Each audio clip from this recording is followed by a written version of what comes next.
শিপু চলো। কোথায় যাব? পাগলা নাকি, চুপ করে বসে থাকো।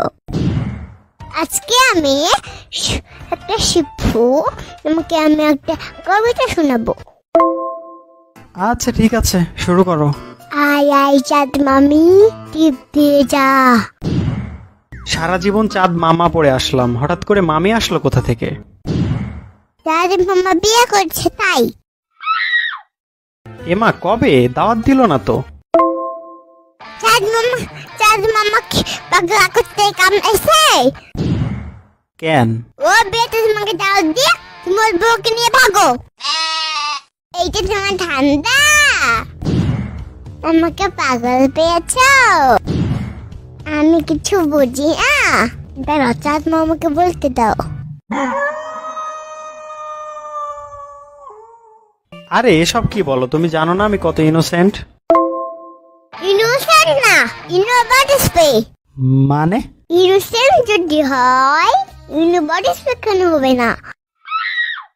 আচ্ছা আচ্ছা, পরের লাইনটা আমি বলছি। আচ্ছা ঠিক আছে। চাঁদের কপালে চাঁদ টিপ দিয়ে যা।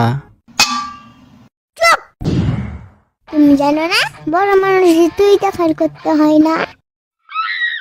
আচ্ছা, চাঁদের কপালে চাঁদ টিপ দিয়ে যাও। আবশ্যকতাকার। আরে ওইটা অবশ্য না, অসভ্য হবে। চুপ!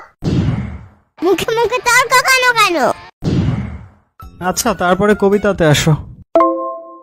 ধান ভাঙলে চাউল দেব, গাছ কাটলে গুঁড়ো দেব।